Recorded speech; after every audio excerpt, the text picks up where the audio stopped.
Hello friends, स्वागत है आपका हमारे यूट्यूब चैनल एमकॉम अकाउंटेंसी पे। आपने अभी तक हमारे चैनल को सब्सक्राइब नहीं किया है तो प्लीज़ सब्सक्राइब कर लीजिए एंड स्टार्ट करते हैं आज का वीडियो। आज के वीडियो में हम देखने वाले हैं मार्च अप्रैल में पूछा गया 2022 में, अभी रिसेंटली जो एग्ज़ाम लास्ट ईयर गई उसमें, और सेम ऐसा 2022 में भी पूछा गया है। तो ये आईएमपी सम है। इसमें क्या क्या नहीं दिया है और क्या क्या कैलकुलेट करना है वो हम देखते हैं। Nirja limited acquired machine on lease 1 April 2016 from Bhumi limited. मतलब निर्जा लिमिटेड हमारा क्या हो गया, लेजी। जो असेट को यूज़ करने के लिए लेता है वो हमारा लेजी होता है, और जो ओनर ऑफ द असेट होता है या फिर जिसके पास से वो लेता है वो हमारा होता है लेज़र। नेक्स्ट हमें फेयर वैल्यू की इन्फॉर्मेशन, मतलब टोटल मशीनरी की जो इन्फॉर्मेशन है वो नहीं दी है, वो हमें फाइंड करनी है। लीजिंग पीडीआर हमें 5 ईयर का दिया है। Residual value after the 5 year 0 बच रही है, मतलब हमारी स्क्रैप वैल्यू बिल्कुल नहीं बच रही है 5 ईयर के बाद। फिनेंशियल चार्जेस हमारा है 1/8%, मतलब 1/8% करेंगे तो आपका कितना आएगा, 12.5% हमारा फिनेंशियल चार्जेस है। Nirja limited paid expense for a lease agreement. Lease agreement के टाइम कितने रुपये पे करते हैं निर्जा लिमिटेड, मतलब हमारा लेजी 12,500। भूमि लिमिटेड लेजर हमारा 10,000 अमाउंट पे करता है एग्रीमेंट के time. Calculate depreciation eight 10-20% per annum. Next देखते हैं, इंस्टॉलमेंट दे दिए गए हैं 2020-21 तक के। Payment made for asset ₹3,50,000 is on 31 मार्च 2018। मतलब जिसका हमें इंस्टॉलमेंट नहीं दिया है उसका पेमेंट मेड फॉर असेट, मतलब असेट के लिए कितना पेमेंट कर रहे हैं ना वो हमें दे दिया है। वो हम आगे सब में देखेंगे कि कौन सी वैल्यू दी है। From the above information prepare Bhumi limited account machinery account in the books of Nirja limited. मतलब निर्जा लिमिटेड हमारा क्या हो, लेजी है। लेजी की बुक में हमें लेज़र का और मशीनरी अकाउंट बनाना है, और उसकी जनरल एंट्री लिखनी है भूमि लिमिटेड, मतलब लेज़र की बुक में फर्स्ट ईयर की ही सिर्फ लिखनी है, और show it presentation in balance sheet of the Bhumi limited. मतलब लेज़र की बैलेंस शीट भी शो करनी है कि उसकी जो असेट की है एंट्री वो कहाँ होगी। तो लेज़ी और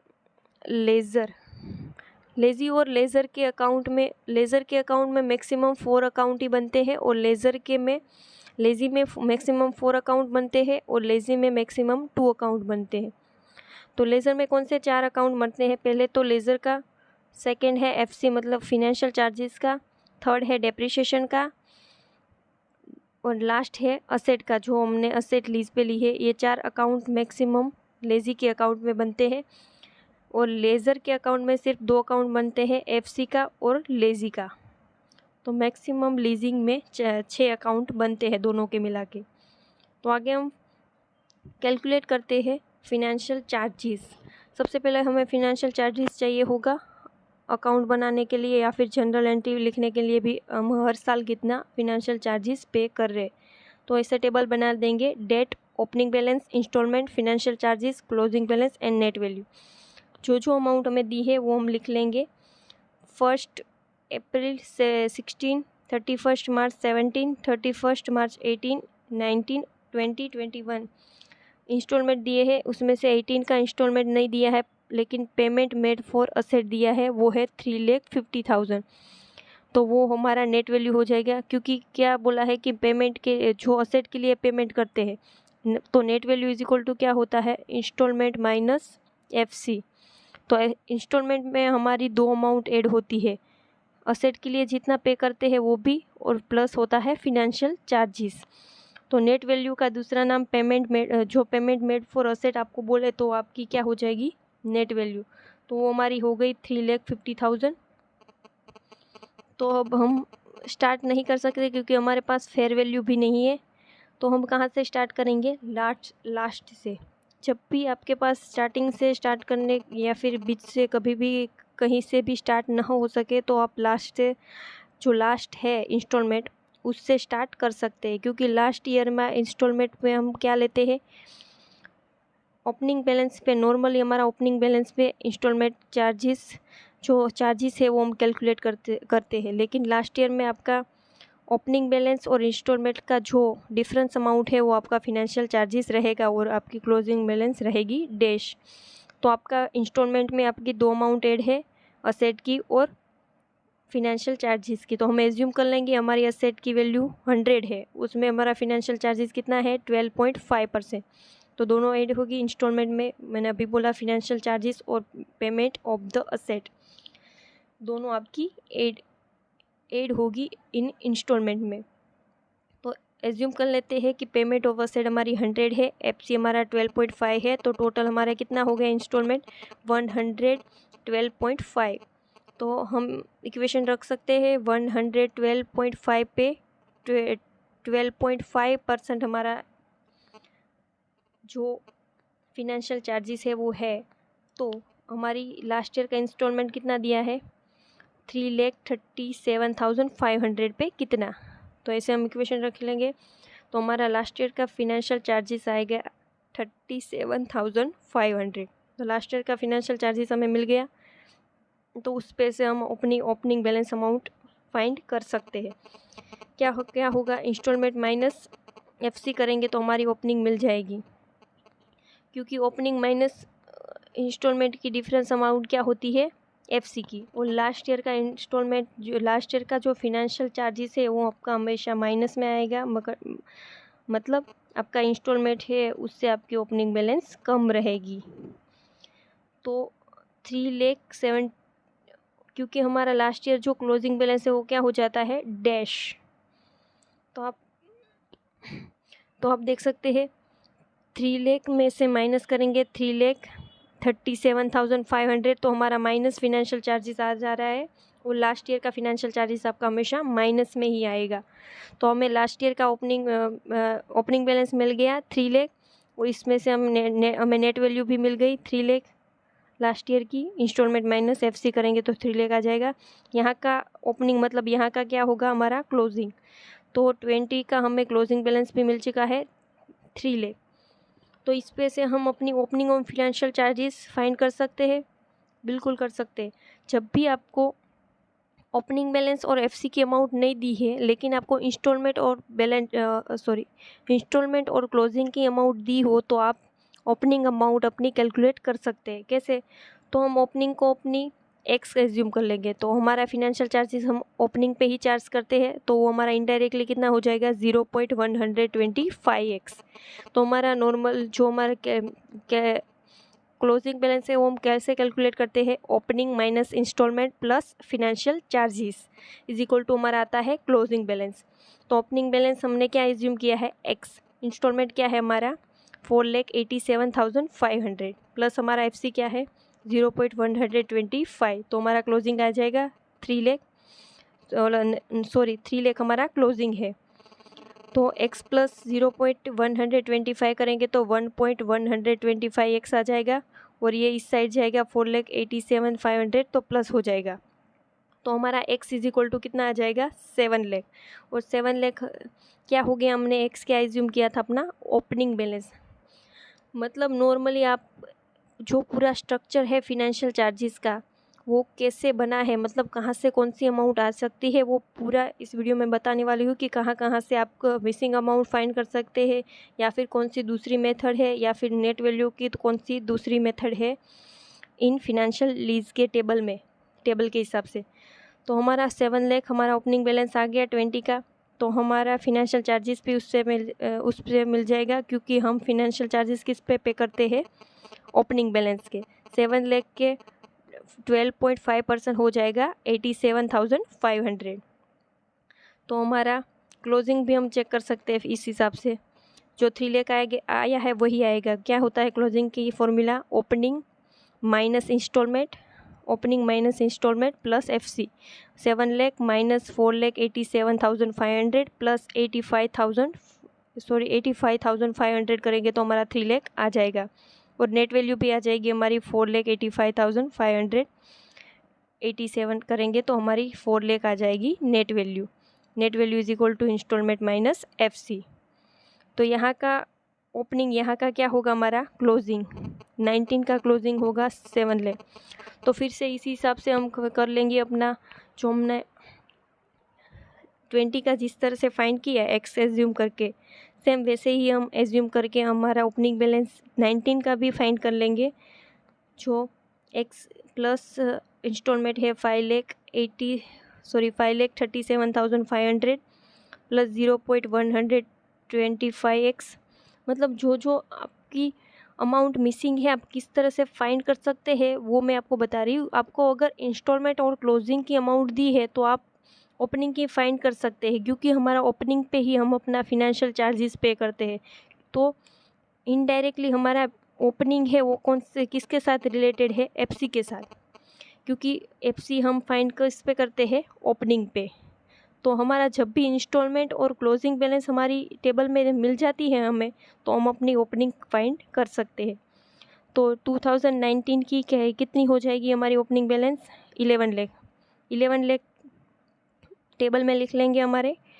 11 लाख पे हम फिनेंशियल चार्जेस अपना 12.5% कैलकुलेट कर लेंगे, तो वो हमारा आ जाएगा 1,37,500, और हमारी नेट वैल्यू आ जाएगी 5,37,500 माइनस 1,37,500 करेंगे तो 4 लाख हमारी आ जाएगी नेट वैल्यू। तो हमारे यहाँ तक आ गया। यहाँ पे 11 लाख हमें मिल गया। 11 लाख हमारी यहाँ पे ओपनिंग है, तो यहाँ की क्या हो जी, लास्ट ईयर की क्लोजिंग होगी। तो 18 की क्लोजिंग हमारी 11 लाख आ गई। और यहाँ पे नेट वैल्यू पे भी हमारे दो मेथड है। क्लोजिंग के हिसाब से भी हम अपना नेट वैल्यू फाइंड कर सकते हैं। मतलब 11 लाख माइनस 7 करेंगे तो हमारा क्या आ जाएगा, 4 लाख, जो यहाँ पे वो हमारी नेट वैल्यू ऐसे भी फाइंड कर सकते हैं। नेट वैल्यू कैलकुलेट करने की दूसरी कौन सी मेथड है वो मैंने आपको बताई। यहाँ का डिफरेंस के हिसाब से भी आप नेट वैल्यू रॉन्ग है राइट है या फिर चेक कर सकते हैं। तो अब 2018 के लिए हमारे पास ओपनिंग भी नहीं है, इंस्टॉलमेंट भी नहीं है और फिनेंशियल चार्जेस भी नहीं है, लेकिन हमारे पास नेट वैल्यू है। अभी मैंने क्या किया, अभी आपको मैंने बताया कि आपका जो 18 का है उसमें से माइनस 19 का क्लोजिंग बैलेंस करेंगे तो आपका 19 का आ जाएगा। तो आपका पेमेंट फॉर असेट मतलब नेट वैल्यू 2018 का तो दिया ही है, तो इसमें 11 लाख में ये प्लस करेंगे तो हमारा क्लोजिंग का आ जाएगा, क्योंकि 2 ईयर का जो डिफरेंस होता है वो हमारा नेट वैल्यू होता है, नेट वैल्यू आता है। तो 14 लाख माइनस 50,000 करेंगे 11 लाख में से, तो हमारा 3 लाख 50 आ रहा है। तो इसको प्लस करके हम अपना यहाँ आगे का ईयर का क्लोजिंग फाइंड कर सकते हैं। इसीलिए मैंने आपको नेट वैल्यू की सेकेंड जो मेथड है वो बताई।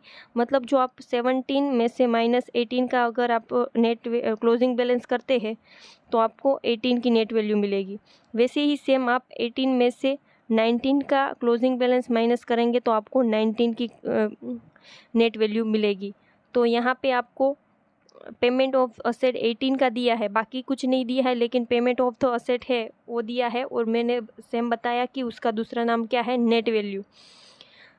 तो नेट वैल्यू हमें दिया है, क्योंकि नेट वैल्यू कैसे होता है, payment mode of the asset किया है, तो हम कितना असेट के लिए पे कर रहे हैं वो हमें 3,50,000 होता है। और नेट वैल्यू का इनडायरेक्टली मतलब भी पेमेंट ऑफ द असेट ही हुआ, क्योंकि नेट वैल्यू का क्या फॉर्मूला है, net value is equal to installment minus FC. तो इंस्टॉलमेंट में हमारी असेट की और फिनेंशियल चार्जेस दोनों की अमाउंट ऐड होती है, उसमें से हम एफसी माइनस कर रहे हैं तो हमारा क्या मिल रहा है, एनवी मतलब नेट वैल्यू। तो वो हमारा कितना पेमेंट हम असेट के लिए कर रहे हैं वो मिल रहा है।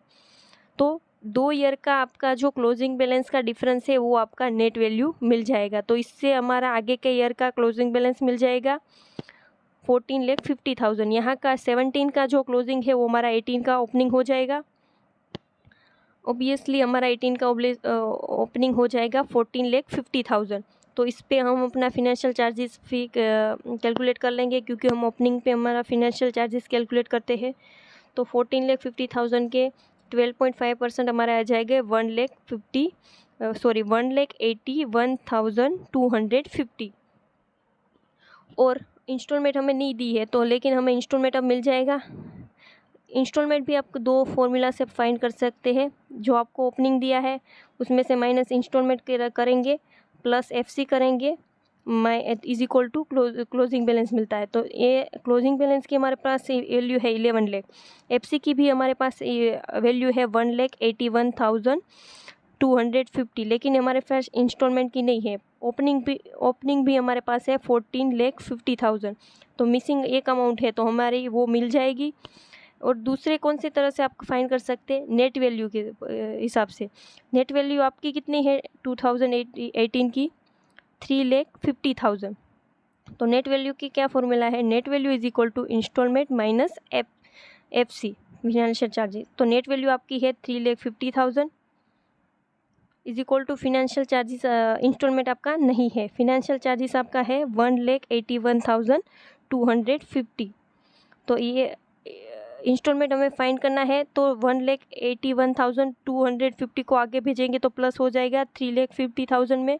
तो हमारा इंस्टॉलमेंट आ जाएगा 5,31,250।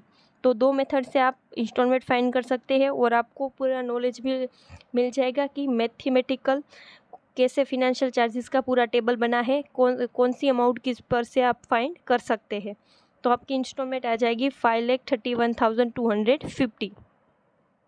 तो आगे के ईयर का, ये लास्ट ईयर का 2017 का हमारे पास क्लोजिंग है, क्लोजिंग और इंस्टॉलमेंट है। तो मैंने आपको बोला अगर आपके पास क्लोजिंग और इंस्टॉलमेंट है तो आप ओपनिंग फाइंड कर सकते हैं।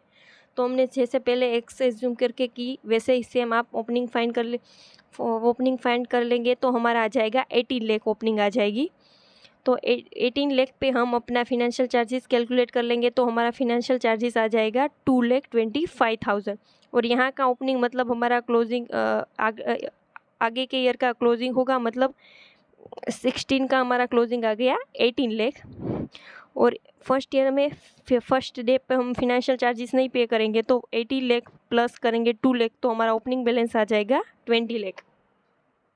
तो इस हिसाब से मैंने आखा पूरे के पूरा जो फिनेंशियल लीज है वो आपको फिनेंशियल चार्जेस कैलकुलेट करने के लिए जो टेबल बनाते हैं, कौन सी अमाउंट किस तरह से आप फाइंड कर सकते हैं, पूरा मैथमेटिकल मैंने आपको समझाया इस वीडियो में। तो आपको जब भी मिसिंग अमाउंट दी हो तो आप इसका यूज़ कर सकते हैं। और हमेशा याद रखना कि इंस्टॉलमेंट और क्लोजिंग आपका अगर मिल जाता है तो आपको ओपनिंग फाइंड कर सकते हैं।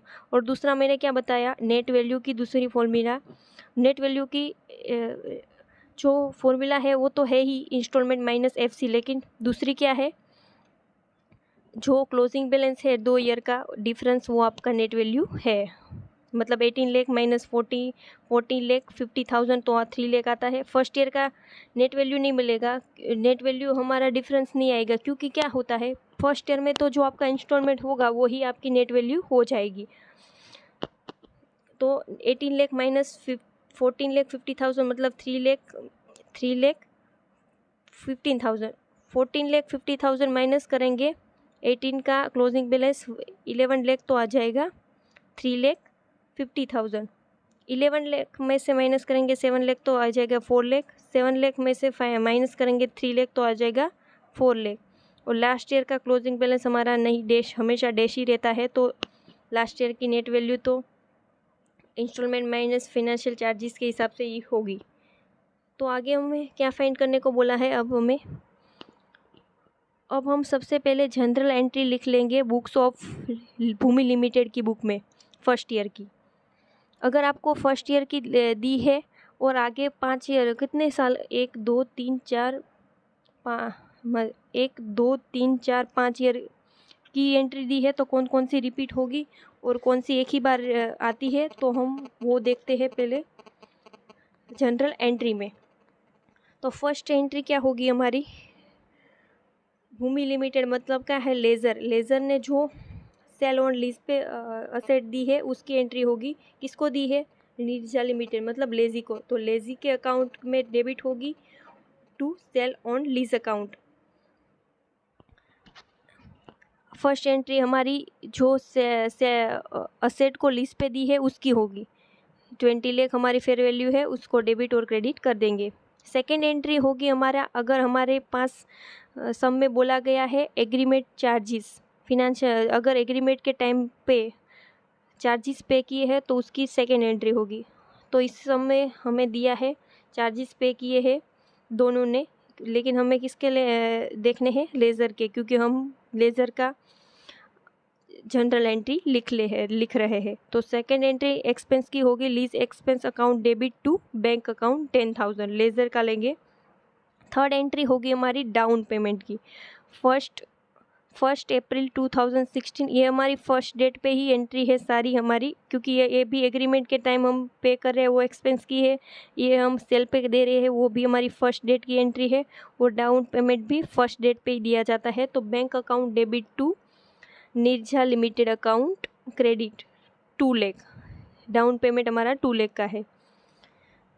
अगर आपको बार बार रिपीट करने को एंट्री बोली है तो ये एंट्री आपकी आगे के ईयर में 5-6 साल तक ये एंट्री रिपीट नहीं होगी, क्योंकि हम सेल पे एक बार लीज पे अकाउंट असेट दे दी है, तो दूसरे ईयर पे भी हम थोड़ी ना लीज पे देंगे, क्योंकि एक बार तो ऑलरेडी दे ही चुके हैं। तो दूसरे साल से सिर्फ उसके इंस्टॉलमेंट की और फिनेंशियल चार्जेस की एंट्री रिपीट होगी।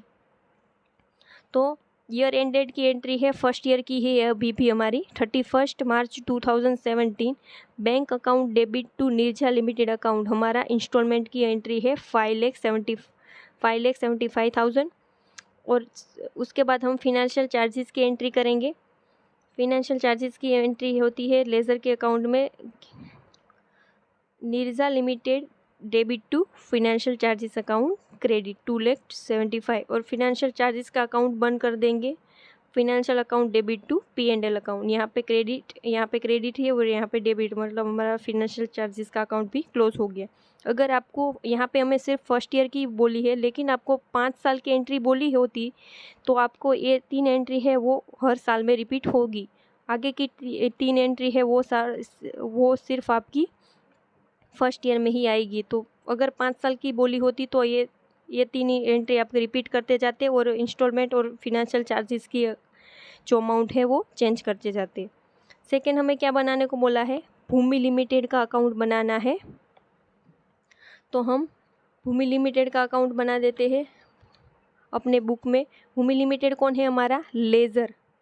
तो हम ऐसे टेबल बना लेंगे, डेट पर्टिकुलर रुपीज़। तो आपको अगर जनरल एंट्री आती है तो आपको उसको इसके हिसाब से ही क्रॉस एंट्री अकाउंट में होती है। तो सबसे पहले आपको लेज़ी के अकाउंट में और लेज़र के अकाउंट में कौन कौन सी जनरल एंट्री आती है वो आपको पता होनी चाहिए। यहाँ पे तो आपको आसानी होगी, क्योंकि यहाँ पे जनरल एंट्री भी किसकी मांगी है, भूमि लिमिटेड की। तो ये हमने एंट्री की है, उसकी क्रॉस एंट्री ही हमारे में होगी। तो सबसे पहले स्टार्ट करते हैं। तो हमारी फर्स्ट एंट्री क्या होगी, सबसे पहले एंट्री होगी लीज अकाउंट की, मतलब लीज असेट की होगी, जो हमने सेल किया है लीज पे, तो वो होगा क्रेडिट होगा, क्योंकि लेज़र सेल पे दे रहा है। तो भूमि लिमिटेड में होगा क्रेडिट 20 लाख। फिर फर्स्ट ईयर की एंट्री है 1 अप्रैल 2016, फर्स्ट ईयर का ही है 16 फर्स्ट डेट पे हम अपना डाउन पेमेंट हमको मिल रहा है वो हमारा debit to bank account, bank में आ रहा है।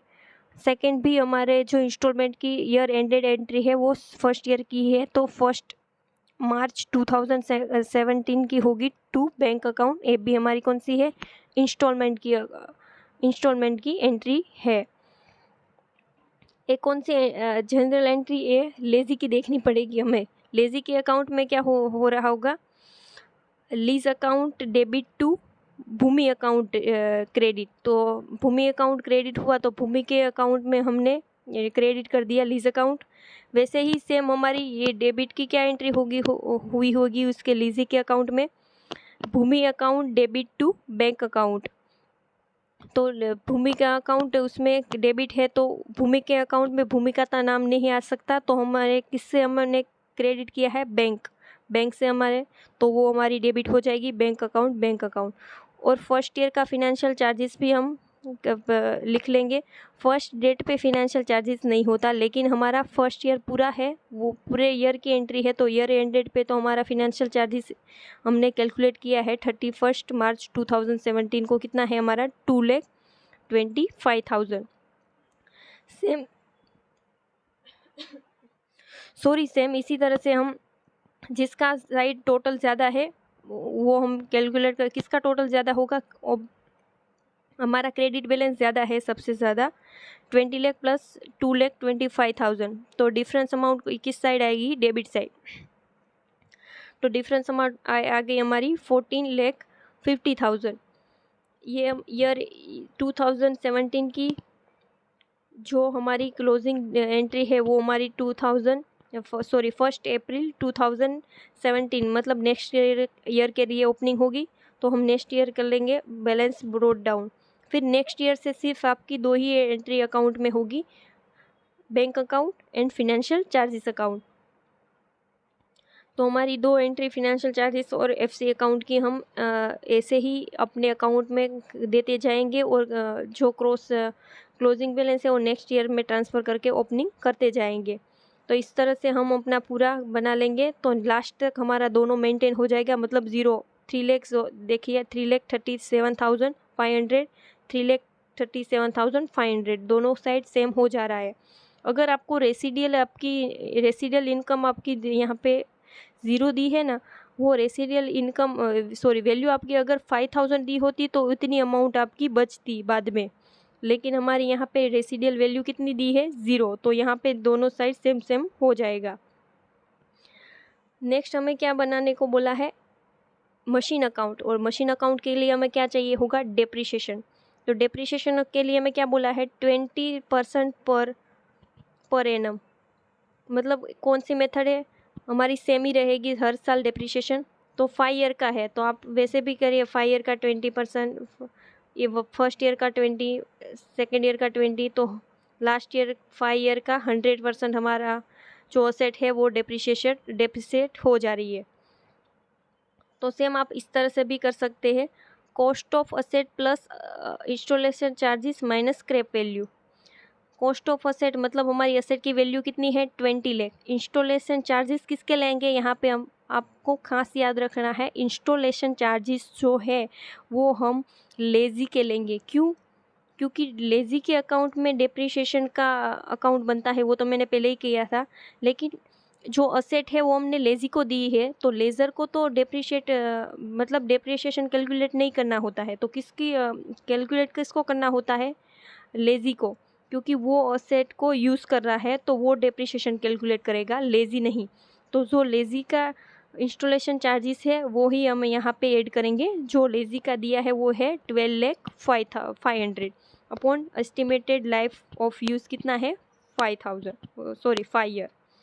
तो हमारा डेप्रिसिएशन आ जाएगा 4,02,500। तो हमें डेप्रिसिएशन मिल चुका है यहाँ पे। तो अब हम मशीनरी अकाउंट अपना बना लेंगे। मशीन अकाउंट कहाँ से स्टार्ट होगा, किसके बुक में बनता है, पहले फर्स्ट तो लेज़ी की बुक में। फर्स्ट अभी हमने जो भूमि लिमिटेड अकाउंट बनाया लेज़र का, वहाँ हमारी एंट्री क्या हुई थी, Bhoomi limited to lease asset account, मतलब वहाँ पे हमारी क्रेडिट की थी हमने लीज अकाउंट के नाम से। तो यहाँ पे क्या होगा, डेबिट, क्रॉस एंट्री होती है, इसलिए मैंने पहले ही बोला आपको सारी जनरल एंट्री आती होगी तो ही आपको अकाउंट बनाने में आसानी रहेगी, वरना आपको प्रॉब्लम आएगी। तो यहाँ पे जो हमारी है क्रॉस एंट्री, मतलब देखिए यहाँ पे जो यहाँ पे हमने लीज अकाउंट लिखा है भूमि अकाउंट में, तो वो हमारी नॉर्मली एंट्री क्या रही होगी, lease asset account debit to Bhumi account credit. तो भूमि के अकाउंट में हमने लीज अकाउंट से क्रेडिट कर दी है, तो अब हम lease asset account credit cross entry हमारी हो जाएगी टू भूमि लिमिटेड, मतलब हमारी जो हमने आगे क्या एंट्री की थी, भूमि लिमिटेड में हमने असेट को क्रेडिट किया था, तो अब असेट के अकाउंट में भूमि का अकाउंट डेबिट हो जाएगा, तो उसकी एंट्री क्या होगी lease account debit to Bhumi account. तो अब लीज अकाउंट में भूमि का अकाउंट डेबिट हो गया, और फिर डेप्रिसिएशन की एंट्री आएगी, depreciation account depreciation account debit to आता है लीज मशीन अकाउंट, मतलब लीज मशीन अकाउंट क्रेडिट है, लेकिन लीज मशीन अकाउंट में उसके नाम की एंट्री नहीं आती, तो क्रॉस एंट्री आएगी, किससे हमने डेबिट किया, लीज मशीन डेप्रिसिएशन अकाउंट, तो डेप्रिसिएशन अकाउंट हो गया क्रेडिट।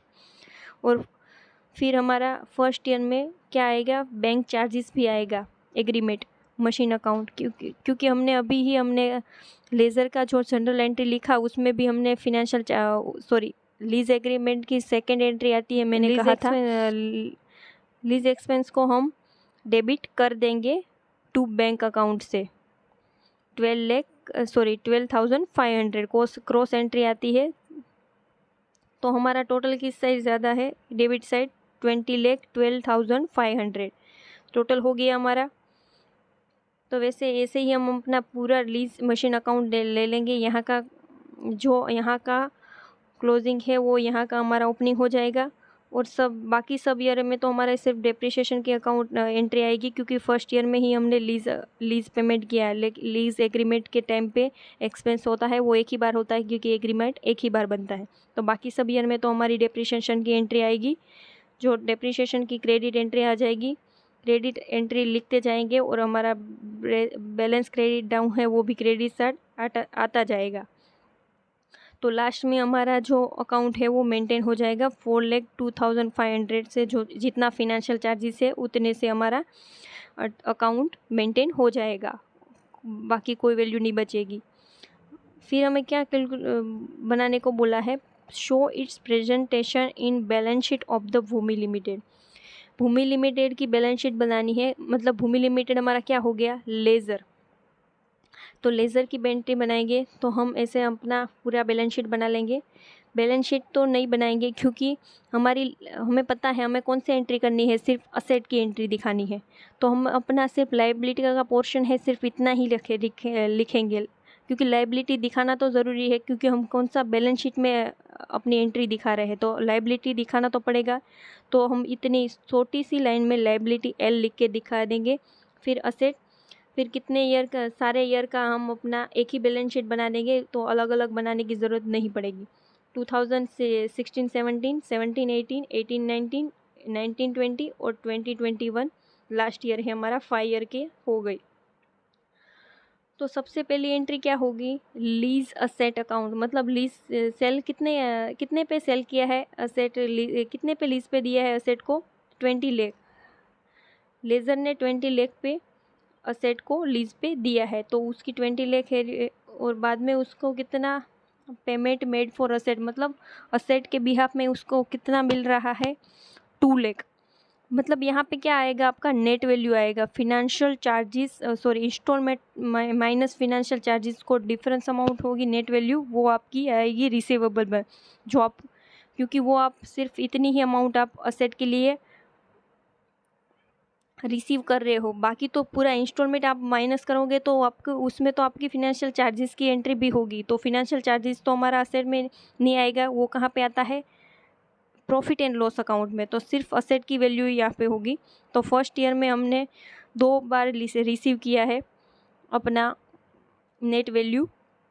फर्स्ट तो 2 लाख आएगा, मतलब फिनेंशियल चार्जेस फर्स्ट ईयर पे नहीं कैलकुलेट हुआ, और लास्ट ईयर एंडेड की क्या है, 3,20,000 क्या है हमारी net value installment minus financial charges जो होती है वो हमारा रिसीवेबल में आता है। मतलब क्या है हमारा ईयर एंडेड का 5,75,000 माइनस 2,25,000। अगर इसीलिए बोल रही तो आपने नेट वैल्यू बनाया होगा तो आसानी से आप रिसीवेबल की अमाउंट 3,50,000 ले लेंगे, वरना फिर क्या आपको नीचे ब्रैकेट में ऐसे दिखाना पड़ेगा और आप 3,50,000 लिख सकते हैं, ऐसे भी आप लिख सकते हैं। यहाँ पे 2 क्यों आए, क्योंकि हमने फर्स्ट ईयर में 2 टाइम अपना जो पेमेंट के लिए, जो असेट के लिए पेमेंट है वो लेज़ी तरफ से हमें मिला। फर्स्ट तो हमें डाउन पेमेंट मिला और सेकेंड हमें असेट के लिए कितना मिला, 3,50,000। तो वो हमारा कितने साल में, फर्स्ट ईयर में मिला, तो 14,50,000 यहाँ पे दिखा देंगे और बाकी सब में क्या आ जाएगा, डैश। फिर लाइन ड्रॉ कर देंगे, क्योंकि यहाँ पे हमारा 1 ईयर का हो गया, हम नीचे सेकेंड ईयर का कैलकुलेट कर ले। तो वहाँ पे भी सेम रहेगा लीज अकाउंट, लेकिन यहाँ पे अब हमारी अमाउंट कितनी आ गई, जो यहाँ पे ईयर एंडेड थी 16-17 में जो है वो हमारी लीज अकाउंट बची है, वो आएगी 14,50,000 माइनस रिसीवेबल। अब हम अपना माइनस करते जाएंगे नेट वैल्यू हर साल की, तो हमारी जो असेट की वैल्यू है वो हमारी डेबिट होती जाएगी 11 लाख। यहाँ पे आप ऐसे भी कर सकते हो या फिर इंस्टॉलमेंट माइनस फिनेंशियल चार्जेस भी कर सकते हो, तो भी 3,50,000 सेकेंड ईयर का आ जाएगा। तो सेकेंड ईयर की कितनी एंट्री एसेट की हुई? 11 लाख की। सेम थर्ड ईयर की कर लेंगे, 11 लाख माइनस 4 लाख, तो हमारा 7 लाख आता है थर्ड ईयर में। बाकी सब में डैश करना ना भूले, क्योंकि बाकी सब हम कौन सा ईयर का अकाउंट बना रहे हैं वो हमको पता चले, और बाकी सब में एंट्री नहीं आ रही है वो भी डैश के हिसाब से पता चल जाएगा। तो 7 लाख हम नेक्स्ट ईयर में ट्रांसफ़र करेंगे, उसमें से माइनस रिसीवेबल करेंगे 3 लाख। तो लास्ट ईयर की एसेट 3 लाख और रिसीवेबल लास्ट ईयर का 3 लाख। मतलब जो लास्ट ईयर हमने 5 ईयर का लीज़ पेमेंट किया है, 5 ईयर पे लीज़ पे ली है, वो हमारा लास्ट पे आते आते वैल्यू 2020 जो लास्ट ईयर होगा उसमें हमारी कोई वैल्यू नहीं आएगी, मतलब कोई वैल्यू नहीं बचेगा, क्योंकि 5 ईयर्स पीरियड के लिए हमने लीज़ पे लिया है और पूरा लीज़ पेमेंट हमने कर दिया है। उसका मतलब ये होता है, और लेज़ी ने पूरा कर दिया है, इसलिए उसके अकाउंट में भी अगर हम लेज़ी के बैलेंस शीट बनाए तो भी उसके लास्ट ईयर में डैश आएगा, उसने सारा पेमेंट कर दिया है। और अगर हम लेज़र का यहाँ पे हमने बनाया है तो उसको भी सारी असेट की वैल्यू रिसीवेबल हो गई है, उसके बिहाफ में उसका लास्ट ईयर में डैश आएगा, मतलब कोई डिफरेंस नहीं आएगा। 3 लाख माइनस रिसीवेबल हमारा 3 लाख हो जाएगा डैश। तो यहाँ पे हमने लॉन्ग सम किया, सम सोल्व किया। जो 2022 का था सेम ऐसा ही 2020 में पूछा गया है, तो इसके हिसाब से आप वो वाला 2020 का भी सोल्व कर सकते हैं। Thank you for watching video अच्छा लगा तो वीडियो को लाइक कर दीजिए, चैनल को